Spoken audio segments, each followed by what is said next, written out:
ये जो सैलाब की सूरत हाल है, हम देख रहे हैं कि अभी भी चनाब की जो सिचुएशन है वो काफ़ी कंट्रोल से बाहर है, और फिर जिस तरह से मुल्तान को ख़तरात लाहक हैं, इस पूरी सूरत हाल पे क्या कहेंगे? जी, पानी तो ओवरऑल पंजाब के अंदर अब रिसीड कर रहा है, मगर दो तीन अभी मसले हैं।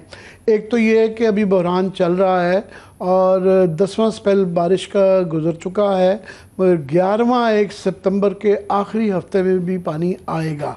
और अभी जो पानी की सूरत हाल है कि गंडा सिंह वाला में अभी भी, क्योंकि इंडिया के सारे डैम्स जो हैं वो तकरीबन भर चुके हुए हैं, तो वहाँ कोई बारिश अगर ज़्यादा मज़ीद होगी तो वो सतलुज में पानी दोबारा छोड़ेंगे। अभी जो फ़िलहाल उन्होंने दोबारा पानी छोड़ा इंडिया ने, और मजबूर हैं, उनके यहाँ पानी स्टोरेज रह ही नहीं गई, 100% उनके डैम भी भरे हुए हैं। तो गंगा सिंह वाला में अभी भी जो है 1,82,000 क्यूसिक का पानी चल रहा है, और पंजनद में अब 4 लाख क्यूसिक के करीब है। मगर वहाँ पे अब दो बड़े मसले हैं। एक तो बहुत बड़ा सवाल उठाया जा रहा है कि जलालपुर पीरवाला की तहसील जो है मुल्तान की, उसका ये आती है संगम पे, जहाँ पंजनद के पास दरियाए सतलुज का और चनाब का पानी मिलता है, तो दरमियान में जो है ये तहसील आ जाती है।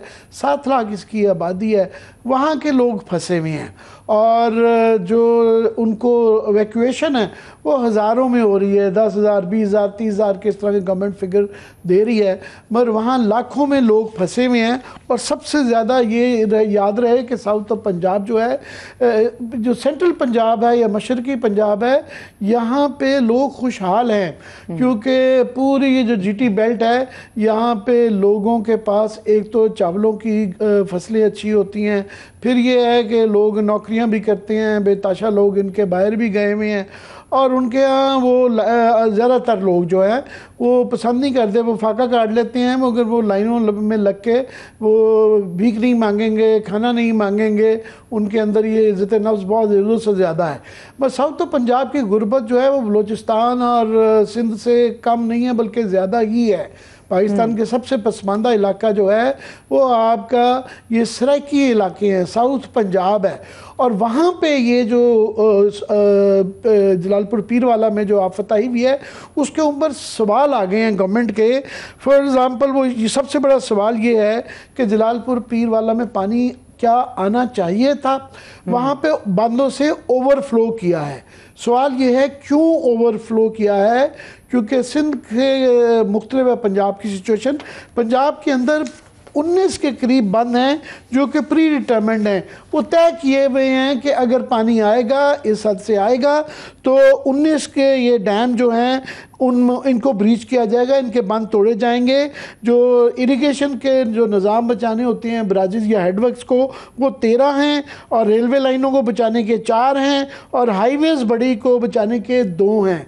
तो मुल्तान में जो 2 ब्रिजेस प्री डिटर्मिन्ड हैं, वो एक शेरशाह ब्रिज के लेफ़्ट साइड पे है, एक शेरशाह ब्रिज के राइट साइड पे है। जो लेफ़्ट साइड पे है ये जो मुजफ्फरगढ़ मुल्तान के रेलवे ट्रैक है उसको बचाने के लिए शुजाबाद के अंडर आता है, तो ये है। और दूसरा जो इसका है वो मुजफ्फरगढ़ बाईपास के ऊपर ये है, ये राइट साइड पे, ये रेलवे ब्रिज को बचाने के लिए है। सवाल ये है कि अभी तक की ये इतलाएँ थी, कल से भी चल रहा है, परसों भी से चल रहा है कि ये बंद तोड़ा जा रहा है, तोड़ा जा रहा है। शायद अभी तक की भी इतलाएँ हैं कि अभी तक नहीं तोड़ा गया। सवाल ये है क्यों नहीं तोड़ा गया, ये प्री डिटरमिन्ड वो था, क्यों अलाउ किया गया कि जलालपुर पीरवाला की ओवरफ्लो करे, पानी जो है उनके बंद से ओवरफ्लो करे, और जो प्री डिटरमिन्ड एरिया हैं जहाँ पे तयशुदा है कि आपने तोड़ना है, तो क्या वहाँ सियासी मुहरकात थे, कौन लोग थे, एडमिनिस्ट्रेशन का कितना कसूर है, MP MNAs का ज़राअत का क्या कसूर है, कि लोकल MP हैं, गिलानी हैं, कौन है। शेरशाह का जो अगर नहीं तोड़ा गया बंद जो है लेफ़्ट साइड का या राइट साइड का, तो वो क्यों नहीं तोड़ा गया, और किसको बचाने के लिए जलालपुर पीरवाला पे आफत आई। एक दूसरा एक बहुत बड़ा जो कंसर्न है वो अभी इस वक्त चूँकि पानी का बहरान चल भी रहा है, मगर साथ में रिलीफ का काम भी चल रहा है, डिज़ास्टर मैनेजमेंट भी हो रही है। सरवर बारी साहब ने एक बड़ा खौफनाक आर्टिकल लिखा है। उन्होंने कहा जी हमारा ये जो सबसे बड़ा इदारा है NDMA, जो कि 2005 में जो है ये तमाम इंटरनेशनल 2010 में कानून बना के ये बनाया गया है ये इदारा। उन्होंने कहा जी इसकी वेबसाइट पे जाएं तो बड़ी ज़बरदस्त आलमी मेयार के इन्होंने मंसूबे बनाए हुए हैं, डॉक्यूमेंट्स सब कुछ है। मगर उन्होंने कहा जनाब ये सारी इनके जो ज़िले की लेवल पे जाए, इनका जो निज़ाम है, स्ट्रक्चर्स है, वो सिर्फ कागज़ों की हद तक है, वो एग्जिस्ट ही नहीं करता ज़्यादातर ज़िलों में। वो नेशनल लेवल पे वेबसाइट पे देखें तो वो डोनर्स को इम्प्रेस करने के लिए, बाकियों को इम्प्रेस करने के लिए बड़ा ज़बरदस्त वेल डॉक्यूमेंटेड है, मगर ज़िलाई डिस्ट्रिक्ट मैनेजमेंट अथॉरिटीज़ जो हैं वो कागज़ों तक महदूद है। और NDMA के कागज़ों के मंसूबे जो हैं वो उनके वैसे आलमी मेयार के देखते हैं, मगर अमली तौर पे ये सिफर भी नहीं है। ज़रा इसकी तफसीलात अगर आप बता सकें इसमें। जी बिल्कुल, और इसमें ये बताया गया है कि NDMA को खतीर फंड्स 2010 के कानून के तहत गैर मामूली इख्तियारात हासिल हैं, लेकिन जो मामला है वो इसके बिल्कुल बरक्स है। NDMA के कागजी मंसूबे आलमी मेयार के हैं जिस तरह आपने बताया, ये कह रहे हैं कि जनाब के जो मसला आ रहा है वो है कि वहाँ पहले ही लोकल बॉडीज़ का, क्योंकि पंजाब के अंदर निज़ाम तकरीबन गैर फ़ाल है, और अभी ये ख्वाजा आसिफ भी जो चीखे मार रहे हैं कि जनाब लोकल बॉडीज़ कम्युनिटी की इन्वॉल्वमेंट के बगैर जो है ये मसले नहीं हल सकते, एडमिनिस्ट्रेशन उस तरह नहीं कर सकती। तो NDMA के अंदर भी जो प्लान्स के अंदर कम्युनिटी की शमूलियत है, उसकी इस्तेदाद जो है उसकी कोई ना होने के बराबर है।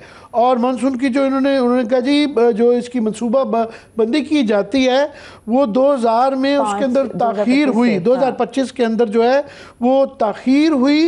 इन्होंने मशकें जो की जाती हैं मानसून के आने से पहले, जो तैयारियां की जाती हैं, वो इन्होंने बिल्कुल मशकें भी नहीं कहीं। और डैम्स की जो आपने ड्रेजिंग करनी होती है, फिर उसकी रिस्पॉन्ड टीम्स को ट्रेन करना होता है, रिस्पॉन्डर्स की जो टीम तैयार की जाती है वो भी नहीं तैयार की गई।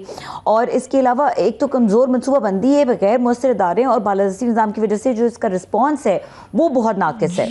ये अब बहुत बड़ा एक सवालिया निशान बन जाता है कि आपका जो पूरा शुक्र है हमारा कि हमारा इरिगेशन का जो निज़ाम है, हेडवर्क्स हैं, और हमारे बराजिस जो हैं पंजाब के अंदर, उन्होंने ये मराला के अंदर भी आप देखें 8 लाख पानी जो है आया, दो दफ़ा रेले आए मगर ये गुजर गए। इंडिया में माधोपुर का उनका हेडवर्क्स फॉर एग्जांपल उसके गेट टूट गए, हमारा ये बच गया। जो जानते बूझते बंद के अंदर जो है, इवन चुनियोट के ऊपर भी थोड़े से सवाल आते थे, मगर शेर शाह के ऊपर ये सवाल आ रहे हैं कि अगर ये नहीं तोड़ा गया तो क्यों नहीं तोड़ा गया और क्या सवाल है। क्योंकि हमने इरिगेशन डिपार्टमेंट से पूछने की कोशिश की है, PDMA से भी पूछने की है, हमें जवाब नहीं दे रहे। अगर कोई जवाब दे दे इसका तो हम इसको शामिल कर लेंगे, पर वहाँ पे सवाल ज़रूर किए जा रहे हैं कि क्या इसके अंदर जो है पॉलिटिकल इन्वॉल्वमेंट थी या नहीं थी, एक ये।